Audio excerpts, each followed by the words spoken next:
दोस्तों, स्वागत है आप सभी का मेरे चैनल मेरी लाइफ मेरी कहानियां में। आज की कहानी का शीर्षक है आरपी का खेल। रेटिनाइटिस पिगमेंटोसा से पीड़ित यानी कि आरपी से पीड़ित 20 वर्षीय एक जापानी लड़की की ये कहानी है।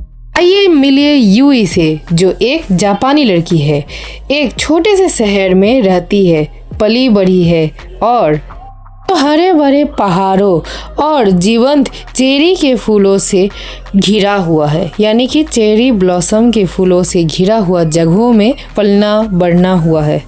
पहले तो यूई को कम रोशनी में देखने में दिक्कत होने लगी थी और उसकी परिधीय दृष्टि भी कम होने लगी थी।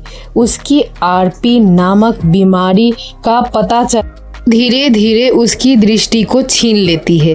चुनौतियों के बावजूद यूई ने हार नहीं मानी। सहायक तकनीकों का उपयोग करके अनुकूल करना सीखा और ने ध्वनि और स्पर्श के लिए एक नई समझ विकसित की। यूई को जापानी संगीत शमीसेन के प्रति अपना जुनून का पता चला और उसे इस संगीत को बजाना शुरू कर दिया। इस वाद्य यंत्र की समृद्ध ध्वनियों उसके साथ गूंजती थी और उसे उसकी ध्वनि में सुकून मिलता था। जैसे जैसे उसकी दृष्टि कम होती गई, यूई का संगीत ही उसकी रोशनी बन गया। यूई ने अपना संगीत बजाना जारी रखा, यहाँ तक कि उसने ब्रेल सीट पर संगीत भी स्विच कर लिया। यूई के दृढ़ संकल्प ने दूसरे लोगों को प्रेरित किया और वो जापान में आरपी के साथ रहने वाले लोगों के लिए आशा का प्रतीक बन गई। ने साबित कर दिया कि अंधेरे में भी सुंदरता पाई जा सकती है। यूई की शमीसेन वादन कला में सुधार हुआ और वो स्थानीय उत्सव में अपना प्रस्तुति देने लगी। पारंपरिक किमोनो पहनती थी और उसका संगीत सड़कों पे गूंजता था, जिससे मंत्र मुग्ध हो जाती थी। एक दिन यूई की मुलाकात एक बेचारे अंधे सुलेखक तारो से हुई, जिसने उसे स्पर्शनीय काजी कला से परिचित कराया।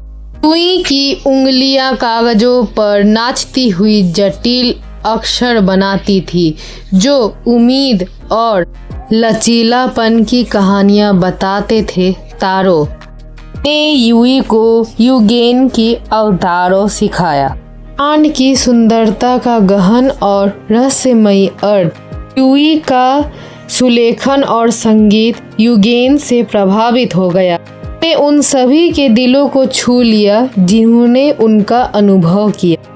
जैसे यूई की प्रसिद्धि बढ़ती गई, उसे क्योटो के क्यूमुजो डेरा मंदिर में भी बुलाया जाने लगा कि संगीत लोगों को दूर दूर तक पसंद आने लगा। संगीत इतनी अच्छी थी कि उसकी संगीत हवा की फुसफुसाहट के साथ मिलकर हवा में गूंजने लगा और सभी लोगों को बहुत दूर दूर तक पसंद आया। यूई विकलांग थी और उसकी कहानी को जापान के युवा लोगों द्वारा बहुत ज़्यादा प्रेरित किया गया। लोगों ने उससे एक नया सबक लिया कि वो आरपी बीमारी के साथ इतनी कठिनाइयों से भी संगीत को इतना अच्छा बजाती है कि जितना हम आँख वाले भी सही से नहीं बजा पाते हैं। आप लोगों को ये कहानी अच्छी लगी होगी, प्लीज़ चैनल को सब्सक्राइब करें। बाय।